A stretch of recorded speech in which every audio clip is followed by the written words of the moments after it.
Hey guys, we're back with Antlered Pursuit. We're starting a new series for the channel. This is a series that can last, we can do pretty much whatever we want on this. But it involves hunting on a budget. That's what the series is going to be called. Different things that involve a budget in the hunting and or fishing industry. There's going to be a different side to that as well. But today's in particular episode, we're going to talk on a budget part of that. We're going to talk about bows. How to get good high quality bows for a very cheap or very manageable price. A lot of times people can't afford a $1,000 bow or $1,200, $1,500, $2,000 combo with all the accessories and stuff to it.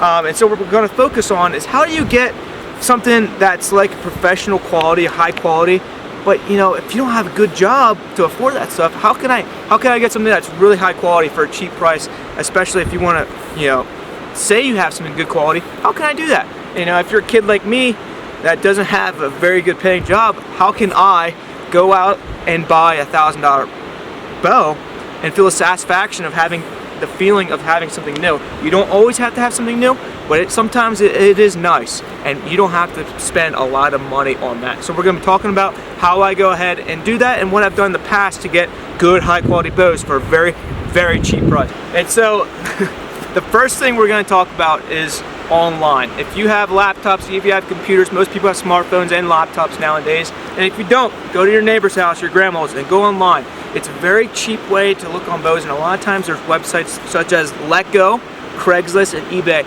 All it takes is a quick Google search to find their websites, and all you have to do is type in what bow you want and how much your price is, or compound bows or crossbows or recurve bows in your area. And a lot of times those things will come up. There might be 100 bows on there for miscellaneous prices, and believe it or not, people sell $1,000 bows, $800 bows on there for potentially $200 to $400 or $500, depending on what's coming with that bow, and or depending on how bad they want to get rid of that stuff. And the second part to that is going to be talk around, look around your hometown folks. You got your family members, you got friends, or even check yard sales. A lot of times people around you are trying to get rid of a bow or whatever, or crossbow, recurve, bows in general. A lot of times people are elderly and they have expensive bows they're trying to get rid of. Maybe they want to hand down to you. A grandparent of yours maybe has an expensive bow. Asking around, it can be very useful, and a lot of times if you don't feel comfortable with online purchases, that is a much safer way for you to go about purchasing bows. Alright, welcome back, friends. We're right now on my laptop.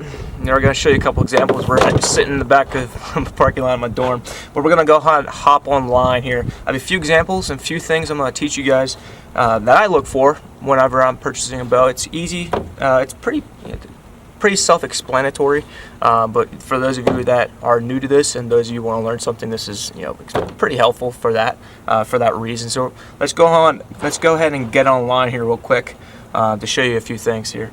Alright guys, so here we got 4 different examples. These are found on Craigslist and on eBay.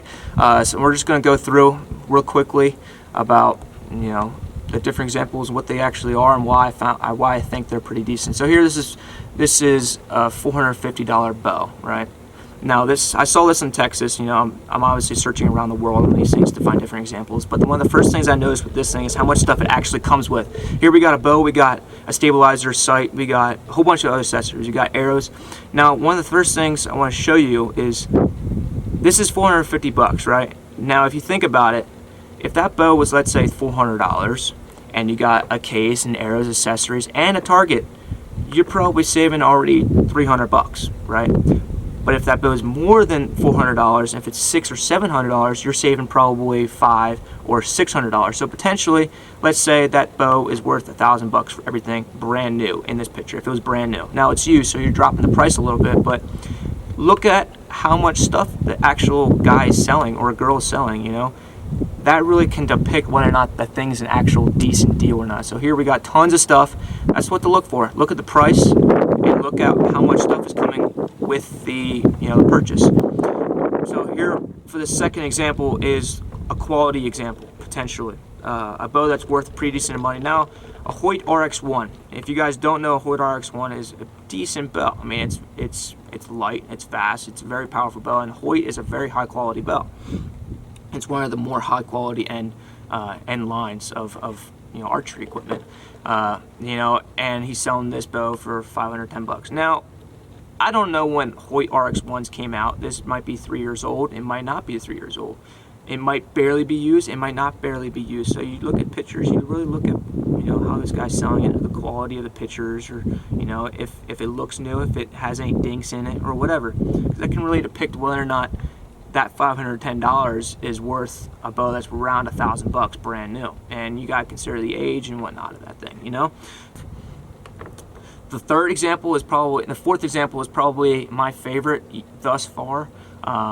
Looking at that right now, Matthews Halon 6 is around $800 bow from doing some research, and he's got other stuff with it, you know, very nice and extras. That includes, you got a sight, you got a stabilizer, and you got, you know, you got a wrist wrap thingy, and you got a quiver. So all those things are to keep in factor. Again, this is a perfect example of things to look for when you're buying a bow. $350. He, in this picture right now, probably has $1,100. This is the best deal I found right now, and this is something I want you guys to look for. If you can get a bow for a third of the price, that you're absolutely golden bow for. I can tell you right now, I had a Hoyt Carbon Spider Turbo, very looking similar to this bow, and I sold it for $375. Yes, it was 2016. But $375, and it was in almost pristine condition with new strings, and I sold for $375. That's something to keep in mind, and that was on Let Go. So keep in mind the price, you know, how much time he has left, and, you know, the brand and what comes with it. Those are very important things to look for when you're purchasing. And so if you like that idea with an example, we have a bunch of other videos coming with that stuff, and if you want to see more of stuff like that, and you do want to see what my channel is all about, check it down in the description. I have a whole bunch of stuff for you guys to check out for yourself. And I guess I'll see you next time. I want a little quick tip, hunting on a budget idea, an example of that, and don't be afraid to make it happen for yourself, guys. Dreams are where it's at, and they're meant to come true. And I'll see you guys next time.